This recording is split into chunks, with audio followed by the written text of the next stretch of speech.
بسم اللہ الرحمن الرحیم ایاک نعبد و ایاک نستعین۔ میں آج ویسے دیکھ رہا ہوں بڑی سنجیدہ قسم کی میٹنگ ہے، کوئی تالی نہیں بجا رہا، کوئی بول نہیں رہا، بیچارے شکلوں میں کوئی عجیب سی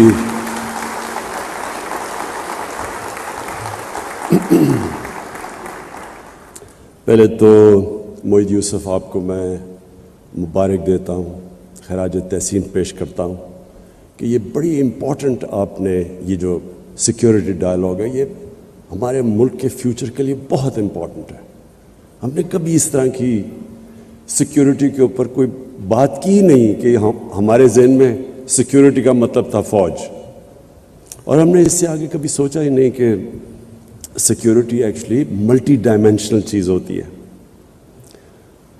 سب سے بڑی اگر قوم میں انسیکیورٹی ہوتی ہے تو وہ تب جب اس کے ملک میں ایک چھوٹا سا جزیرہ امیر لوگوں کا ہو اور غریب کے سمندر کے بیچ میں ہو، یعنی جب ایک ملک کی پراسپیرٹی انکلوسیو نہ ہو وہ ملک ہمیشہ انسیکیور رہتا ہے۔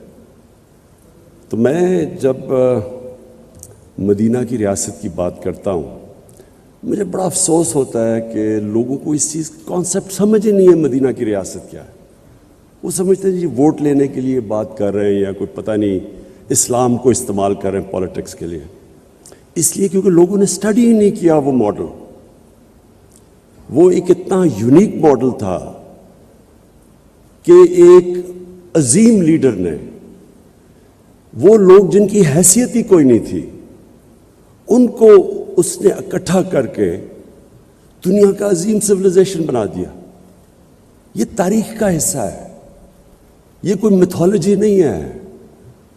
ہمیں پتہ ہے کہ وہ کب مدینہ تشریف لے کے آئے اور وہ کب دنیا سے گئے، یہ تاریخ کا حصہ ہے۔ وہ کتنے لوگ تھے پہلی جنگ میں اور 10 سال کے بعد وہ کیا تھے، وہ 20 سال کے بعد وہ سویلائزیشن کدھر تھا، 25 سال کے بعد 50 سال کے بعد سویلائزیشن کہاں تھا۔ یہ تاریخ کا حصہ ہے۔ وہ ماڈل کیا تھا؟ وہ ایکچولی یہ جو آپ کی نیشنل سیکیورٹی ہے یہ بالکل وہ اگر آپ ماڈل سمجھ جائیں وہی سیکیورٹی ہے ملک کی۔ انہوں نے دنیا کی پہلی ویلفیئر سٹیٹ قائم کی، پیسے بھی نہیں تھے ان کے پاس، کوئی دولت نہیں تھی، بڑے ہجرت کر کے آئے تھے، غریب لوگ تھے، لیکن انہوں نے ایک چیز ثابت کی کہ جب ایک قوم اپنے کمزور طبقے کا دھیان رکھتی ہے اصل میں سیکیورٹی وہ ہے، وہ سیکیور ہو جاتی ہے، قوم کھڑی ہو جاتی ہے، سب کا سٹیک ہوتا ہے قوم کے اندر۔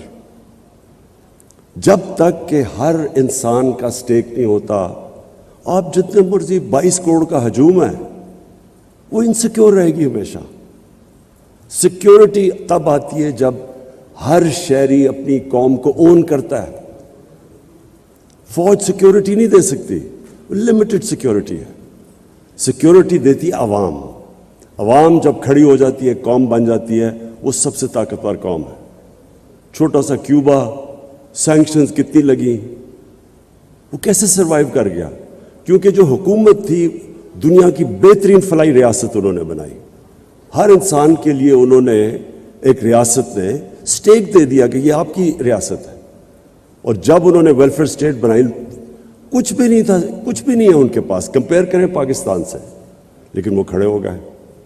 تو ہمارا جو پاکستان کا سب سے بڑا انسیکیورٹی کا اب تک جس وجہ سے ہم انسیکیور ہیں جو وجہ ہے وہ ہماری ان ایکول ڈیولپمنٹ ہے۔ ہمارے امیر غریب کے اندر فاصلے بڑھتے رہے، ہمارے ملک کے اندر ایک چھوٹا سا ایلیٹ نے کیپچر کر لیا ملک کی ریسورسز، اور ایلیٹ نے دوسروں کو کمپٹیشن کو آنے نہیں دیا، جو اصل انٹرپرینرز تھا ان کو اوپر نہیں آنے دیا۔ اس نے ساری ریسورسز، اور اس سے زیادہ ظلم کا نظام کیا ہوگا کہ چھوٹے سے ایلیٹ نے ایک انگلش میڈیم سسٹم لے آیا ایجوکیشن کا، اور ایجوکیشن سسٹم کے ذریعے لوگوں کو نیچے کر دیا، ایک اپارٹھائڈ بنا دی کہ جو صرف اچھی نوکری انگلش میڈیم، باقی عوام کے لیے سیکنڈری نوکریاں۔ تو سارا جو ہمارا سسٹم تھا ایجوکیشن کا، ہیلتھ سسٹم، وہ آہستہ آہستہ گورنمنٹ ہاسپٹل سے ڈی جنریٹ کر گئے. صرف پرائیویٹ ہاسپٹل میں لوگ جا کے اچھا علاج کروا سکتے تھے یا ملک سے باہر جاتے. اور وہی جسٹس سسٹم کے اندر بیچارہ غریب جب طاقتور کے سامنے آتا تھا اس کو جسٹس نہیں ملتا تھا, بے روزگار ہوتا تھا, اس کو کوئی اسٹیٹ کوشش نہیں کرتی تھی اس کی مدد کرنے کے لیے. تو ہمارا جو یہ نان انکلوسیو گروتھ ہے, میں اگر مجھے کہیں کہ ایک چیز پاکستان کی انسیکیورٹی میں جس کا سب سے بڑا ہاتھ ہے وہ یہ تھی. اور سیکنڈلی رول آف لا. کوئی بھی دنیا میں معاشرہ اگر سمجھتے ہم کہ وہ ترقی کر جائے گا, وہ اپنے پوٹینشیل پہ پہنچ جائے گا, وہ رول آف لا کے بغیر نہیں پہنچ سکتا. اور رول آف لا بڑا سمپل ہے کہ جو معاشرہ طاقتور مجرموں کو قانون کے نیچے نہیں لا سکتا وہ معاشرہ کامیاب نہیں ہو سکتا. اور یہ جو دو سب سے امپورٹنٹ چیزیں تھیں یہ ریاست مدینہ میں, اور بڑے انہوں نے زبردست پرنسپلز لے کیے تھے, لیکن اس کی فنڈامنٹل جو بیسس تھا وہ نمبر 1 تھا ویلفیئر اسٹیٹ, نمبر 2 تھا رول آف لا. کیونکہ رول آف لا بھی لوگوں کو اسٹیٹ کے ساتھ جوڑ دیتا ہے. ایک اسٹیٹ جو مجھے انصاف دیتی ہے میں اس کا حصہ بننا چاہتا ہوں, جس کے اندر میرے رائٹس پروٹیکٹڈ ہیں, میری جان اور مال کی حفاظت ہے, میں کمزور سے کمزور ہوں لیکن اسٹیٹ مجھے پروٹیکٹ کرتی ہے, میں اس اسٹیٹ کا حصہ بننا چاہتا ہوں. تو اگر آپ یہ دیکھیں ہندوستان کی تاریخ تو اوپر سے کانکررز آتے تھے نارتھ سے, ایک دفعہ وہ نکلتے تھے افغانستان سے اور قبائلی علاقے سے سیدھا دلی تک پہنچتے تھے. ریزسٹنس کوئی نہیں ہوتی تھی, ہونے نہ ہونے کے برابر تھی. کیوں نہیں لوگ ریزسٹ کرتے تھے؟ کیونکہ لوگوں کا سٹیک ہی نہیں تھا سسٹم میں. فیوڈل سسٹم تھا, اوپر جو بیٹھا ہوا تھا اس کو کوئی جو وہ چاہے کر سکتا تھا, نچلے والوں کے رائٹس ہی کوئی نہیں تھے. تو جو اوپر بیٹھا ہوتا تھا وہ اگر ریپلیس کر دے تو ان کو فرق نہیں پڑتا تھا, دوسرے جو مرضی آ کے اوپر بیٹھ جائے. سو جو نیچے لوگ تھے جب آپ ان کا سٹیک ہی نہیں تھا تو وہ سارے کوئی ریزسٹ نہیں کرتا تھا. افغانستان اور قبائلی علاقہ دیکھ لیں, ان کا بڑا ایگیلیٹیرین سسٹم تھا, ان کا رول آف لا بھی وہاں تھا, جو ان کا جرگہ سسٹم تھا, جوری سسٹم تھا, اور وہی جرگہ سسٹم ایک ڈیموکریٹک سسٹم تھا, ایک مشاورت تھی, کوئی اکیلا آدمی فیصلہ نہیں کرتا تھا. تو وہ لوگ اپنی آزادی کے لیے لڑتے تھے. یہ جو سارا قبائلی علاقہ انگریز کے ساتھ 80 سال لڑتا رہا. افغانستان ہے آپ کے سامنے, جو باہر سے آیا اسے ریزسٹ کیا, کیونکہ وہ لوگ آزاد لوگ ہی آزادی کے لیے لڑتے ہیں. جب آپ لوگ آزاد ہی نہیں ہیں تو وہ کون لڑے گا؟ تو یہ جو رول آف لا ہے یہ صرف یہی نہیں کہ لوگ اون کرتے ہیں اس سوسائٹی کو, بٹ وہ پراسپر بھی وہ کرتا ہے معاشرہ. یہ جو بار بار میں اپنے لوگوں کو یونائٹڈ نیشن سیکرٹری جنرل کی جو رپورٹ ہے, فیکٹ آئی پینل کی رپورٹ ہے, جس میں وہ کہتے ہیں کہ 1.6 ٹریلین ڈالرز, 1.6 ٹریلین ڈالر, 1600 ارب ڈالر ہر سال غریب ملکوں سے جاتا ہے امیر ملکوں سے اللیگلی, منی لانڈر ہو کے. غریب ملکوں سے جاتا ہے امیر ملکوں سے. کون لے کے جاتا ہے؟ طاقتور جو کرپٹ لوگ ہیں غریب ملک کے, جو رولنگ ایلیٹس ہیں, وہ چوری کر کے اپنے ملک کا پیسہ ویسٹرن کیپٹلز اور آف شور اکاؤنٹس میں لے جاتے ہیں. تو یہ سارے طاقتور ہیں, وہ کیوں نہیں روک سکتے؟ کیونکہ ان کا رول آف لا نہیں ہے. سسٹم طاقتور ڈاکو کو کنٹرول نہیں کر سکتا, اس لیے وہ غریب ہیں. نائجیریا دیکھیں, ان کے ابھی مجھے ڈیفنس منسٹر آئے تھے, میری ان سے میٹنگ ہوئی, تو میں نے ان سے پوچھا, میں نے کہا تمہارا تیل کا کیا ریونیو ہے؟ 80% نائجیریا کا جو ریونیو ہے وہ تیل سے آتا ہے, لیکن وہ غربت ہے. اور وہ خود مجھے کہتے ہیں کہ ہم کرپشن نہیں کنٹرول کر پا رہے ہیں. کرپشن چھوٹے لیول کی ملک کو تباہ نہیں کرتی, لوگوں کے لیے انکنوینئنس ہے. لیکن جو ٹاپ لیول کی کرپشن ہے, بیسکلی جو لوگ, جس طرح ہمارے نبی صلی اللہ علیہ وسلم نے کہا تھا کہ تمہارے سے پہلے بڑی قومیں تباہ ہوئی, طاقتور چوری کرے تو اس کو چھوڑ دو, غریب چوری کرو تو جیل میں ڈالو. تو بیسکلی یہ سیکنڈ میری ریزن ہے کہ جب تک ایک قوم رول آف لا اسٹیبلش نہیں کرتی وہ ہمیشہ ونربل رہتی ہے, کیونکہ اکانومی اس کی کبھی تکڑی نہیں ہوتی. اور تیسری چیز, خودداری, انڈیپینڈنٹ فارن پالیسی. یہ انڈیپینڈنٹ فارن پالیسی کیوں ضروری ہے؟ ہم اپنا پاکستان کی اپنی تاریخ دیکھ لیں. ہماری انڈیپینڈنٹ فارن پالیسی ہوئی نہیں. شروع میں تو اٹ میڈ سینس. ہمارے جب پاکستان بنا تو بینکرپٹ تھا, ریسورسز بھی نہیں تھی, ریفیوجی پرابلمس تھے. تو تب تو گورنمنٹس نے, جس طرح سیکنڈ ورلڈ وار میں مارشل پلان آیا یورپ میں, کہ ایک بالکل ڈیوسٹیٹڈ سسٹم کے اندر تو آپ بورو کرتے ہیں یا ایڈ لیتے ہیں. لیکن جو ہماری ڈپینڈنسی ہو گئی اس کے اوپر, یہ سب سے بڑا نقصان ہوا ہے پاکستان کو. اگر مجھے کوئی کہنا کہ ایک آپ وجہ بتا دیں اس کے علاوہ رول آف لا اور انکلوسیو گروتھ نہ ہونے کی وجہ سے, اگر مجھے آپ کہنا ایک اور وجہ ہے کہ ہمارا ملک کیوں نہیں اپنے پوٹینشیل پہ پہنچ سکا. 60s میں پاکستان سارے ایشیا میں مثال دی جاتی تھی ایز اے ڈیولپمنٹ ماڈل, تو کیوں نہیں ہوا؟ اس کی وجہ یہ تھی کہ ہمارے میں ڈپینڈنسی سنڈروم آ گیا.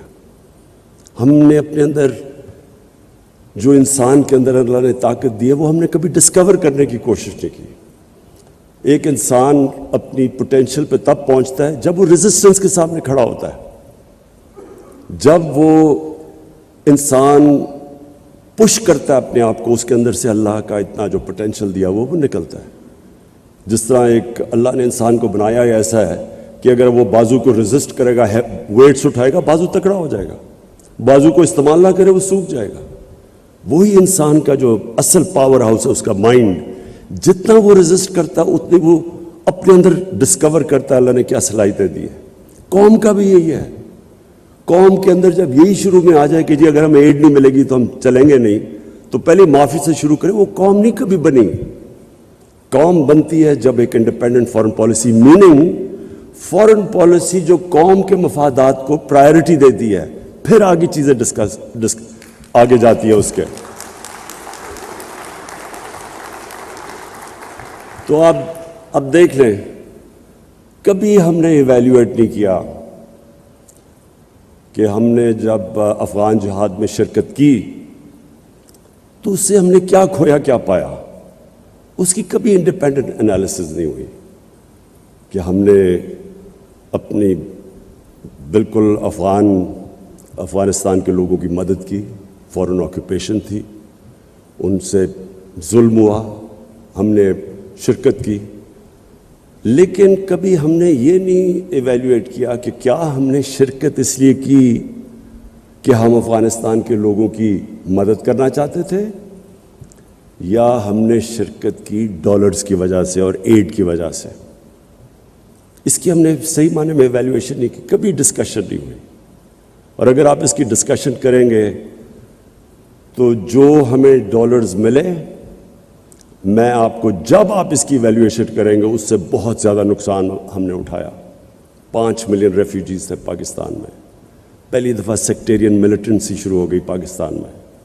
اس کا اپنا جو ہمارے رول آف لا پہ امپیکٹ پڑا اور جو انویسٹمنٹ کی انوائرمنٹ کے اوپر امپیکٹ پڑا, وہ کسی نے نہیں اسیس کیا.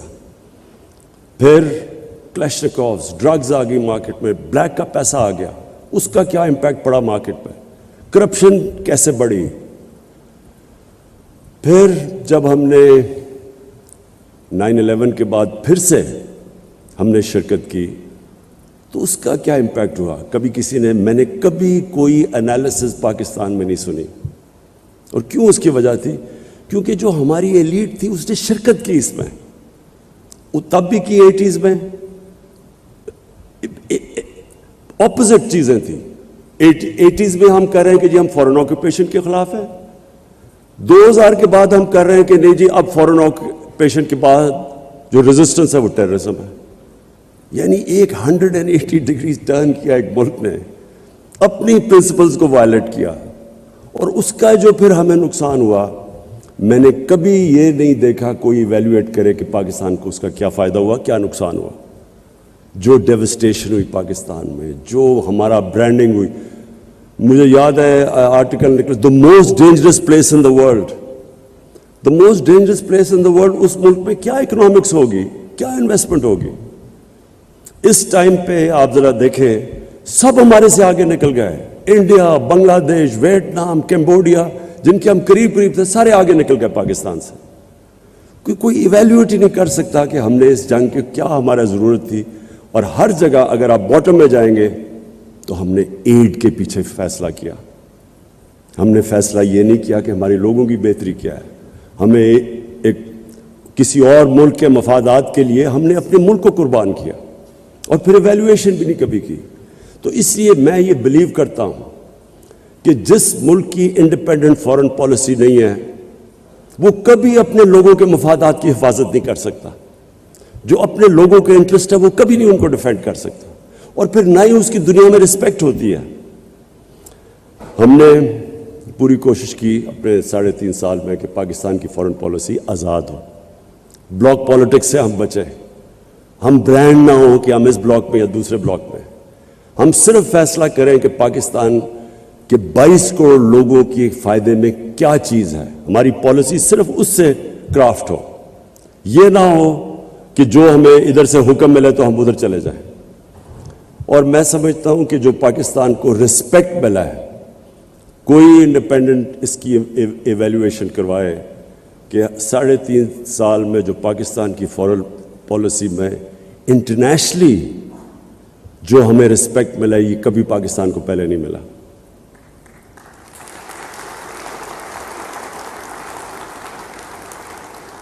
ہمیں بڑا ناراض ہو کے ایک ہمارے بڑے طاقتور ملک کہا جی آپ رشیا کیوں چلے گئے.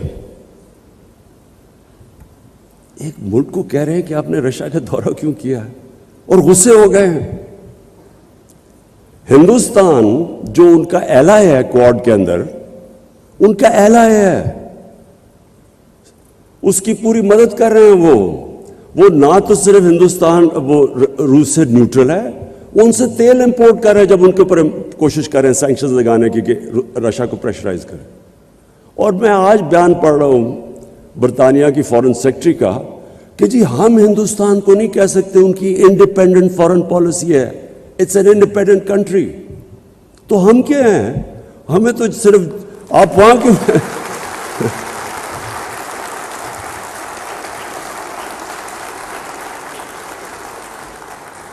اور میں یہ کسی کو میں ایکچولی ان کو بلیم نہیں کرتا.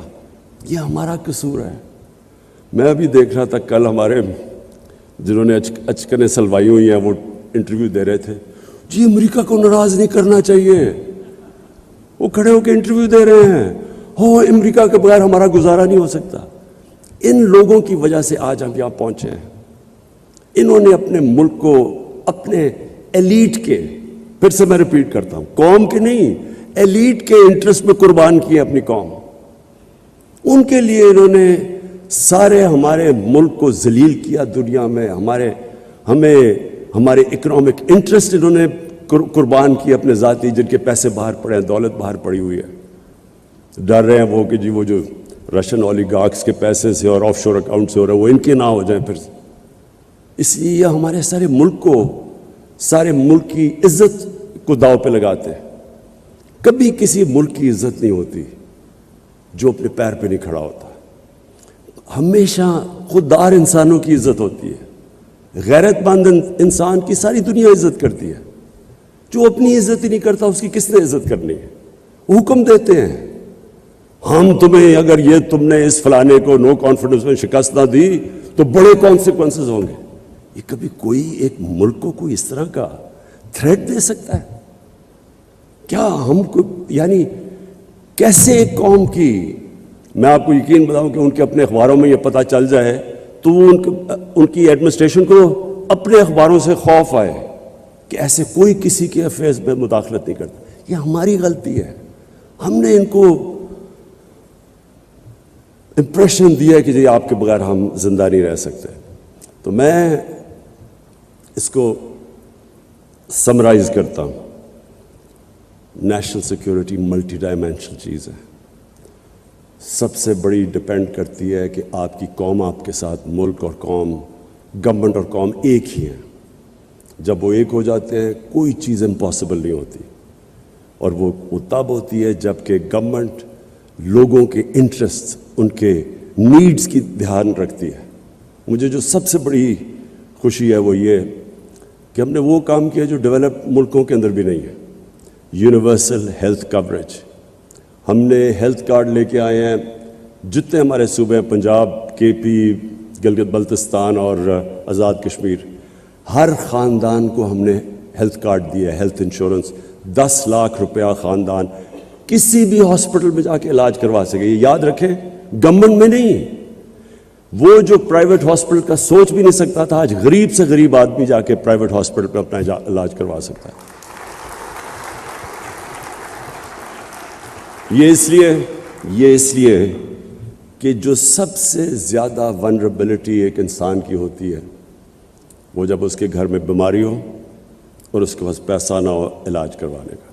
یہ سب سے زیادہ ایک گھر میں عذاب ہوتا ہے. اور ہم نے جتنی بھی اس کی ریسرچ اور سرویز کی گئی ہیں, ایک خاندان جو گزارا کر رہا ہوتا ہے, اچھا بھلا پیر پہ کھڑا ہوتا ہے, ایک بیماری کی وجہ سے وہ غربت کی لکیر کے نیچے چلا جاتا ہے, بورو کرنا پڑتا ہے ان کو پیسہ. تو یہ میں سمجھتا ہوں کہ ہمارا سب سے بڑا ہماری اچیومنٹ ہے. اس کے بعد جو بھی ہمارے سوشل پروٹیکشن پروگرامز ہیں جو کبھی پاکستان میں نہیں آئے, تو کوشش یہ ہے کہ نچلے لوگوں کو اوپر اٹھائیں اور ان کو انکلوڈ کریں. جو سٹرگل ہے وہ پاکستان کی سب سے بڑی سٹرگل رول آف لاء کی ہے. طاقتور مافیاز, رولنگ ایلیٹس, ان کو عادت پڑی ہوئی ہے, یہ سب سے زیادہ ریزسٹ کرتے ہیں کہ اپنے آپ کو قانون کے نیچے لانے کے لیے. اور یہ ہماری ایک جنریشن کی بہت بڑی سٹرگل ہے, اور انشاءاللہ یہ کرٹیکل ہے. جب ہم جیتیں گے تو یہ ملک ایک اور ہی لیول پہ چلا جائے گا. اور آخر میں یہ جو خودداری ہے, یہ میرا بلیف ہے کہ انسان اپنے پوٹینشیل پہ پہنچتا نہیں جب تک وہ اپنے پیر پہ کھڑا نہیں ہوتا, اور جب تک وہ اپنے آپ کو چیلنج کے سامنے کھڑا نہیں ہوتا. جو بھی آسان راستہ لیتا ہے وہ کبھی بھی آسان راستہ لے کے کسی نے بڑے کام نہیں کیے. قوم بھی جب تک وہ اپنے آپ کو چیلنجز, اور وہ چیلنج آتا ہی تب ہے جب آپ کی انڈیپینڈنٹ فارن پالیسی ہو, لیکن رسپیکٹ تب آتا ہے.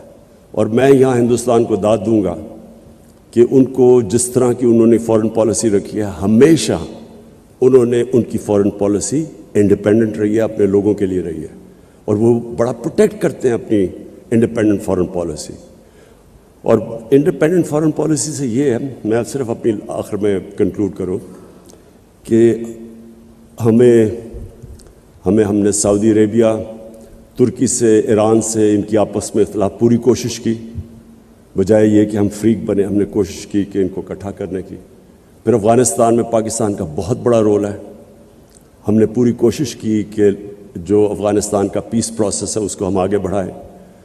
یہ جو بھی یوکرین کی کانفلکٹ جس پہ ہمارے پرانے دوستوں کو بڑا غصہ چلا کہ کیوں چلا گیا میں رشیا, اس میں آپ کو بتاؤں کہ یورپین یونین کاؤنسل کے پریزیڈنٹ نے مجھے ٹیلی فون کر کے کہا, کیونکہ ہم نیوٹرل تھے, انہوں نے ہمیں کہا کہ ہم اور چائنا کے ساتھ مل کے کوشش کریں کہ یہ جو کانفلکٹ ہے اس کی کوئی ریزولوشن کی طرف جائے. پھر یوکرین کے پریزیڈنٹ زیلنسکی نے مجھے کال کی, اس نے بھی مجھے کہا کہ ہم کوشش کریں کہ چائنا کے ساتھ مل کے اس کانفلکٹ کی ریزولوشن پہ جائے. پھر شاہ محمود قریشی کل چائنا میں تھے, انہوں نے بائی لیٹرل میٹنگز کی, یہ ڈسکس کیا چائنیز فارن منسٹر سے علیحدہ اور رشین فارن منسٹر سے علیحدہ, اور کوشش کی کہ ہم کسی طرح ہم انوالو ہوں اس پیس پروسیس میں. لیکن یہ صرف تب ہو سکتا ہے جب آپ نیوٹرل ہوں, جب آپ کو کوئی بلاک پالیٹکس کا حصہ نہ سمجھے, بیکاز اس وقت تو آپ کی کریڈیبلٹی ختم ہو جاتی ہے. تو انشاءاللہ جو پاکستان میں انویزج کرتا ہوں, نیا پاکستان, اس میں یہ ساری چیزیں ہوں گی. رول آف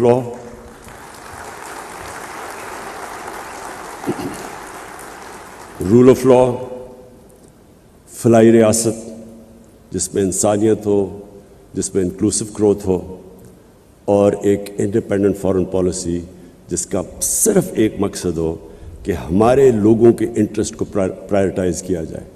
اور ہم کبھی بھی, یہ جو سب سے بڑا ٹریپ ہے, ایڈ کی وجہ سے, ڈالرز کی ایڈ کی وجہ سے اپنے لوگوں کے انٹرسٹ کمپرومائز نہ کریں. ایویلویشن کریں کہ آج تک جو ہم نے ایڈ لے کے پالیسیز بنائی ہیں اس سے ہمارے لوگوں کو کیا فائدہ ہوا، یہ کیا نقصان ہوا. اور میں آج آپ کو کہتا ہوں کہ سب سے بڑی قیمت ہماری عوام نے اٹھائی ہے. جب ہم نے ڈالرز لے کے کانفلکٹس کے اندر حصہ لیا ہے تو قیمت ہماری عوام نے اٹھائی ہے. ایلیٹ جو چھوٹی سی تھی، جن کے بینک اکاؤنٹس بھی باہر ہیں، آف شور اکاؤنٹس، ان کو تو فائدہ ہوا ہوگا، لیکن پاکستان نے لوز آؤٹ کیا.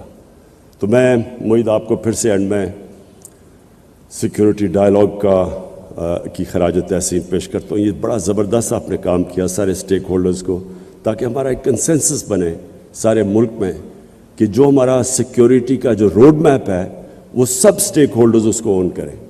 شکریہ.